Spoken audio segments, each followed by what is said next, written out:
Rindu lukisan mata suratan hatiku nan merindu. Rindu bayangan nan meliputi parasari wajahmu. Mengapa membisu seribu kata? Mengapa mendusta seribu bahasa? Mungkinkah bulan merindukan kumbang? Dapatkah kumbang mencapai? Aduh, kumaha atuh radio ieu? Dasar radio tua.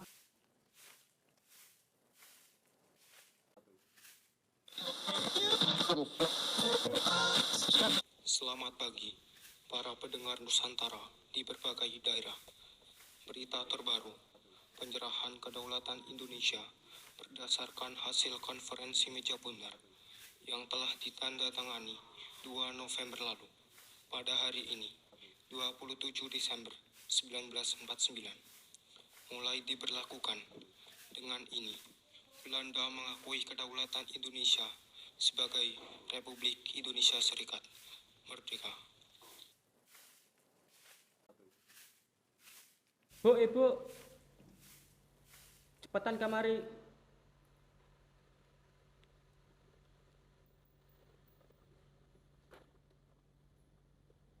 Naon atuh, A? Tadi teh Ibu dengar beritanya. Berita naon? Itu loh Bu, berita di radio tadi bilang kalau Indonesia sudah diakui kedaulatannya oleh Belanda. Hah? Serius, A? Beneran Bu? Alhamdulillah, akhirnya kita terbebas dari Londo, A. Alhamdulillah ya Allah. Apa-apaan ini? Lantas bagaimana dengan nasib kita nanti? Tentu saja kita akan didemonstrasi oleh rakyat. Lebih buruk lagi, kita akan digabungkan dengan ABRIS. Benar, aku tidak sudi jika harus digabungkan dengan tentara-tentara Indonesia itu lagi. Tidakkah mereka ingat bagaimana mereka mendiskriminasi kita dulu? Tidak adil jika Kenil harus dipadankan dengan ABRIS. Kita tidak boleh tinggal diam. Penyerahan kedaulatan ini sangat merugikan kita. Negara Pasundan tidak akan kubiarkan bergabung dengan Indonesia Serikat. Kita harus bergerak.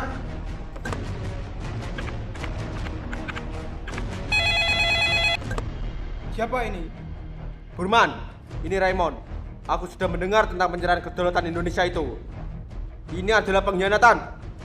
Aku tidak akan menerima ketidakadilan seperti itu. Kita harus Kita tidak akan tidak apapun. Aku menerima keputusan kedaulatan itu. Kamu dan Kenil juga akan menerimanya. Jangan melakukan perlawanan. Tapi Ini peringatan. Lepon Westerling dengan Burman van Venderen berlanjut saling mendebatkan tentang rencana pemberontakan yang akan dilakukan Westerling. Penyerangan kedaulatan Indonesia menjadi berita yang gembira bagi rakyat Indonesia, tapi tidak bagi sebagian tentara Knil dan Raymond Westerling. Pada 5 Januari 1950, Westerling mengumpulkan tentara-tentara KNIL yang setuju untuk memberontak di sebuah lapangan. Kita tidak akan membiarkan negara Pasundan bersatu dengan Indonesia Serikat. Kita harus menuntaskan hak kita bersama. Apakah itu cukup untuk menjamin bagi kita? Kalau tidak begitu, apakah kalian mau didiskriminasi lagi oleh TNI? Apakah kalian sudi menjadi bawahan tentara-tentara Indonesia itu? Apa strategi yang harus kita gerakkan untuk menumpas Indonesia Serikat dan mempertahankan Pasundan? Kita akan menggertak pemerintahan Indonesia. Aku akan mengirimkan ultimatum kepada mereka. Setelah pertemuan itu berlangsung, Westerling mulai menyusun sebuah ultimatum, lalu mengirimkannya kepada pemerintah Republik Indonesia Serikat melalui orang kepercayaannya, Piet Colson.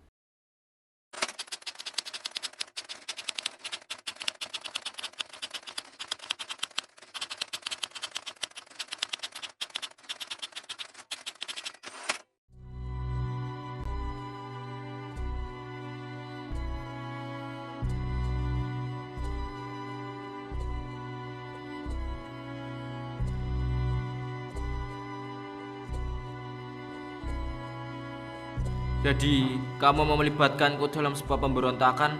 Kurasa tidak. Aku hanya memintamu menjadi pembuka pintu untuk menjalankan rencanaku. Itu sama saja. Aku tidak akan menjadi pengkhianat bangsaku sendiri. Seorang pahlawan sepertimu sudah seharusnya ditempatkan pada jabatan yang lebih layak.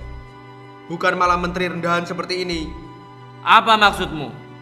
Ini kesempatanmu. Kamu sudah seharusnya rebut apa yang sudah menjadi hakmu. Kamu tidak akan menjadi pengkhianat bangsamu sendiri karena melakukan hal ini.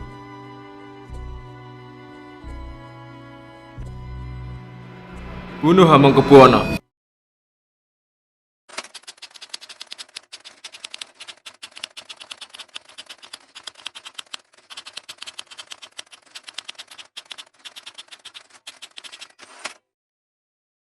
Bermula keadaan Bandung yang tenang. Di halaman rumah, para warga desa sedang melakukan kegiatan mereka sehari-harinya. Seketika berubah menjadi neraka yang penuh suara, tembakan di mana-mana. Tentara-tentara APRA mulai menyerang, berlarian ke arah jalannya, pos-pos tentara, dan perumahan sambil menembaki semua orang.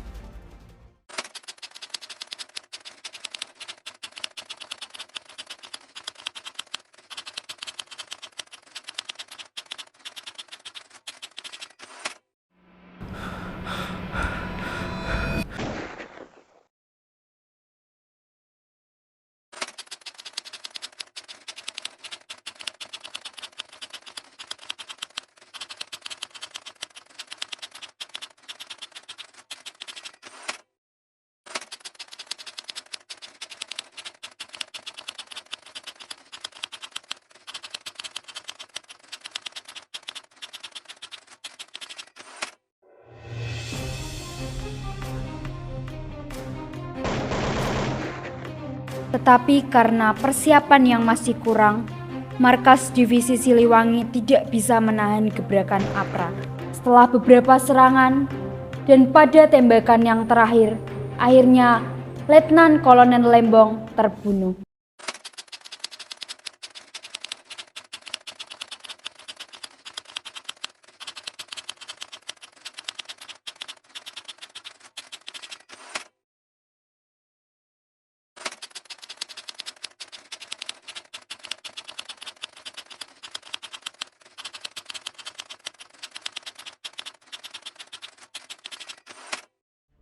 Tak lama kemudian, pasukan bala bantuan APRIS dari wilayah lain pun tiba. Para tentara APRA kembali melakukan perlawanan. Namun, APRA yang kehabisan peluru setelah pertempuran sebelumnya lantas terpukul mundur. Markas divisi Siliwangi berhasil direbut kembali oleh APRIS.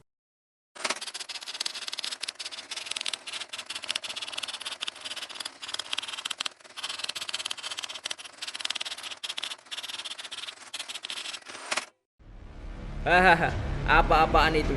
Bagaimana bisa kamu melakukan kesalahan sebesar itu di Bandung? Tidak bisakah kamu mempertahankan kedudukanmu di markas Siliwangi hanya untuk sehari saja? Mereka mengirimkan bala bantuan. Kamu seharusnya bisa mencegah mereka melakukannya. Tapi tidak kamu lakukan. Tapi setidaknya aku berhasil membunuh Lembong dan sebagian besar divisi Siliwangi. Seharusnya kamu menyerang saat Nasution ada di markas. Membunuh Lembong saja tidak cukup. Dulu aku tawarkan kamu bantuan, dan yang kamu berikan ini adalah kegagalan. Kesalahan itu tidak boleh terulang. Hamengkubuwono harus mati.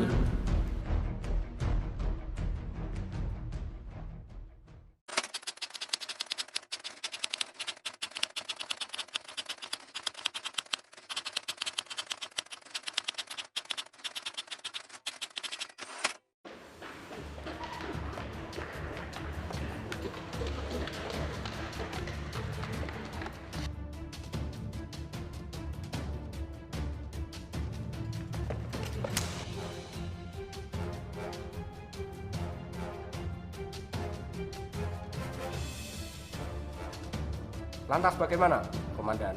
Tempat ini kosong. Keparat! Sidang ini telah selesai. Mengapa Hamid tidak memberitahu kita?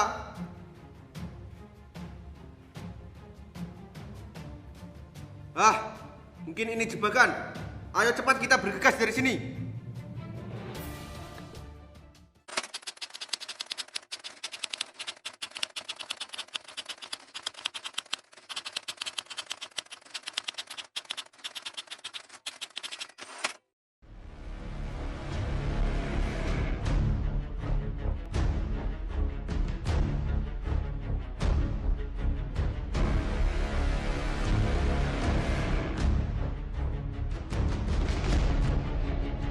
Banyak tentara APRA tertangkap setelah gagal melakukan upaya pembunuhan Hamengkubuwono ke-9. Kemudian setelah dilakukannya penyelidikan, Hamengkubuwono IX menemukan bukti campur tangan Sultan Hamid II terhadap upaya pembunuhan yang dilakukan APRA. Hingga pada 5 Februari 1950, Sultan Hamid II ditangkap di Hotel Des Indes Jakarta oleh Sultan Hamengkubuwono ke-9.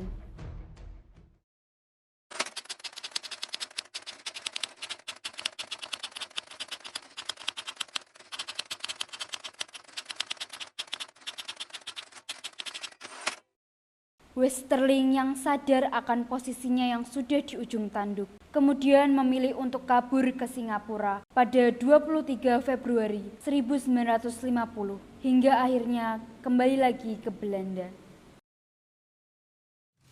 Setelah tertangkap, Sultan Hamid II menjalani berbagai proses persidangan hingga pada 8 April 1953, proses persidangan tersebut membuahkan hasil.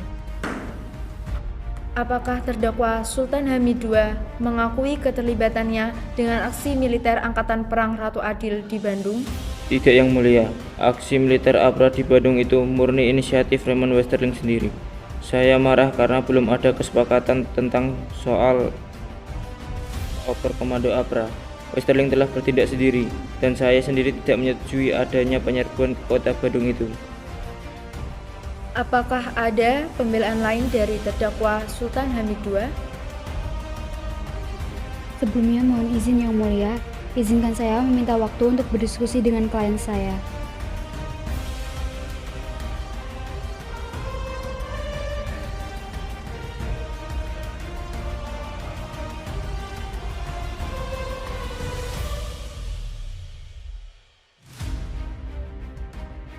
Waktu diskusi telah selesai.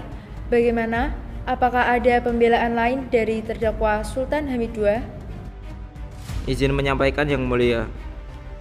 Saya akhiri pembelaan saya dengan menyatakan bahwa saya tetap merasa berbahagia sebagai putra Indonesia yang telah mendapat kehormatan sebesar-besarnya untuk dapat turut serta di dalam perjuangan mencapai kemerdekaan bagi nusa dan bangsa. Bagaimanapun bunyinya putusan Mahkamah Agung nanti, apakah saya akan bebas ataupun akan dijatuhi hukuman, tenaga saya tetap saya akan sediakan apabila kelak negara membutuhkan. Dengan uraian-uraian di atas, nasib saya sekarang saya serahkan kepada Mahkamah Agung dengan penuh kepercayaan.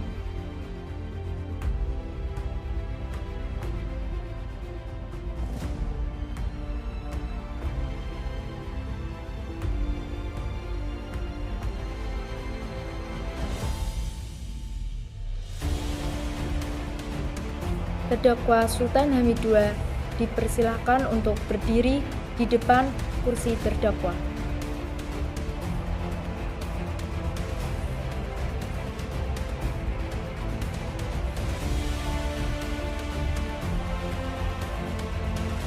Terdakwa Sultan Hamid II dengan ini mengadili, menyatakan terdakwa Sultan Hamid II telah terbukti secara sah dan meyakinkan terlibat atas aksi militer Angkatan Perang Ratu Adil dan melakukan tindakan makar yang mengakibatkan tewasnya Letnan Kolonel Lembong, 94 tentara Indonesia dan para warga sipil Kota Bandung.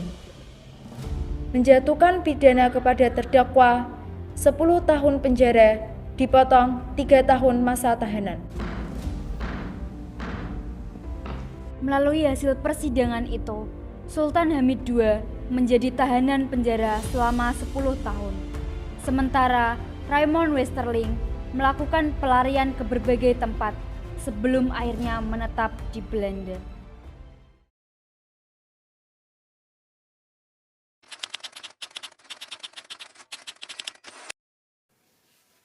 Kehidupan saya setelah APRA, setelah masa pelarian, saya menulis buku autobiografi, lalu menerbitkannya, kemudian tinggal bersama keluarga di toko buku kecil ini.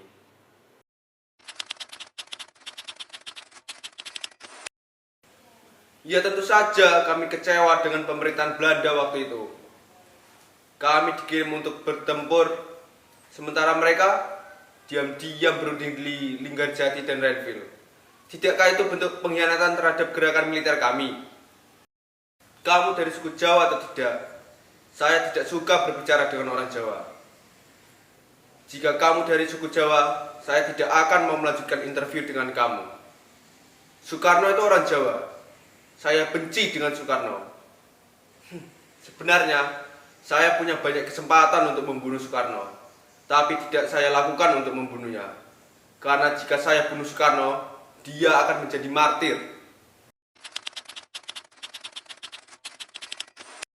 Negara Kesatuan milik Soekarno itu omong kosong.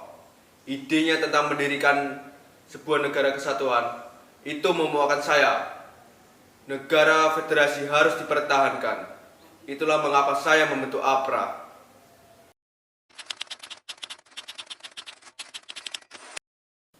Korban 40.000 orang itu adalah jumlah asumsi yang berlebihan. Paling-paling yang mati hanya 3-4 ribu orang saja pada operasi militer itu. Itu pun tidak saya sendiri yang menembakkannya pada rakyat-rakyat Indonesia, tapi juga dari prajurit-prajurit Belanda yang lain.